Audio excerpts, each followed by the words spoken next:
Ажал менен кармашуу 253 бет. Айланчыктап тегелекте көп жүрчү ажал кандай нерсе болду экен? Муну эч ким билип түшүнө албайт. Тирүүлүктүн ажал менен карама каршылыгы кандай сүрөттөөлөр менен жеткирилиши мүмкүн? Жалындап күйүп турган өмүр өтө эле таттуу болот. Тамыры кең таркаган сайын ажал менен катуу алпурушсам деген ниетте жүрөт. Бирок ар бир акылдуу адам тээ тереңден ой жүгүртө турган болсо, ажал менен эч качан бетме бет чыгып, аны толугу менен жеңип кетүү мүмкүнчүлүгүнө ээ боло алган эмес. Өтө эле көп аракеттердин негизинде да бул кыйынчылыкка турат. Албетте өмүр үчүн күрөшө билүү адам баласынын эң ыйык парызы. Адам өз жанын тирүүчүлүктө кармоо үчүн жасаган далалаты менен ажалга жагат. Ажал ошон үчүн адам баласын урматтайт.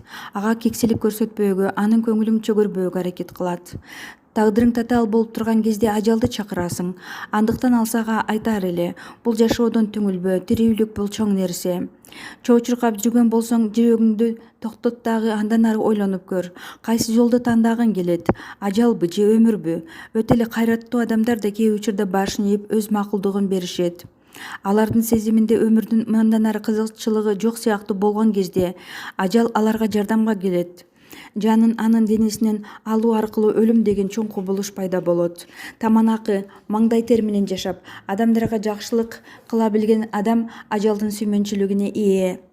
Андайларга урмат менен караган ажал жанды чыгаруу мезгили келгенде өтө эле көп зыяпаттарды, жакшылыктарды көргөзө, жүрөгүн кыйнабай, денесине так салбай, акырын гана жанын чыгарып алат. Чуулдактын мага эмне кереги бар деген ниетте ажал андан ары жолун улантат. Ажалды кээ бир адамдар ушундай бир сый-урмат менен тосуп алышат. Ажалдын бул аткаруучулук милдети жалпыбызга маалым болбосо дагы айрым бир адамдар сезишет. Даңкты, бакытты, дөөлөттү, тиричиликти сүйө билген адамдар ажалга сый-урмат менен карашат го деген ниеттемин. Түсү, өңү, келбети бизге билинбеген ажал мына ушинтип адам менен аралашып жүрөт. Ал адамга келгенде адамда сезүү деми пайда болот. Колдорунда майда калтырактар, денесинде оорундук жана кулак түбүндө зыркыроонун пайда болгонун адам туят. Кашы менен чачынын ортосундагы маңдайда кыймылдоолор, башын өйдө көтөрүүгө кылган аракет — бул ажалдын жаныңда тургандыгынын белгиси. Бүгүн сени менен дос болуп турган ажал сен өзүң керектеген мезгилде келип жаныңды алуу процедурасын баштайт. Бардык адамдар ажалга зааркануу менен карашкандыгы жакшы деле түшүнүк эмес го деген ойдомун. Оорутпай, кыйнабай жаныңды алуунун өзү дагы бир зор бакыт деген түшүнүк бар. Чынында денеңдин өз ишин аткарууга жарабай калгандыгы менен ал денеден кутулгандыгынын өзү кандай зор бакыт. Тоодой ташкын, кыян каптап келсе дагы ажал менен бетме бет туруп өмүр үчүн күрөшкөн адамдардын эрдиги даңкталып келүүдө. Албетте ажал андай адамдарга кыянаттык кылбоого аракет жасайт. Эң негизгиси бул анын денесинин иштен чыгып алсырап калбоосунда. Дене менен жандын биригүүсү, ажал менен өлүмдүн ага карама каршы туруусу табигый нерсе. Таңдан кечке ойлонуп көрсөм, бул процесстер бири-бирине өтө тыгыз байланыштуу экен. Алардын бири-бирине болгон көз карандылыгы менин эсимди эки кылды. Байыркы бабалар айтчу дейт: ажал келсе алдыңа, өлүмдөн баш тартпагын. Өлөрмандык арттырып, ажалдан сен качпагын. Жалпы жұрттун астында уят болуп жатпагын.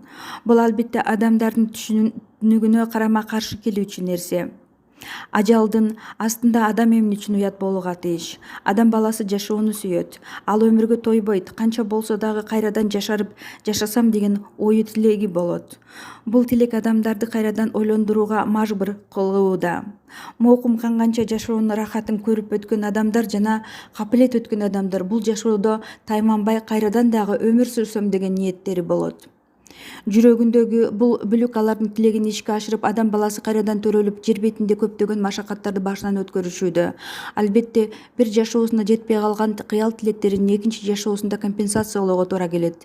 Бирок бардыгы эле ойдогудай боло бербегендиктен аларда дагы өкүнүч сезимдери кала берүүдө.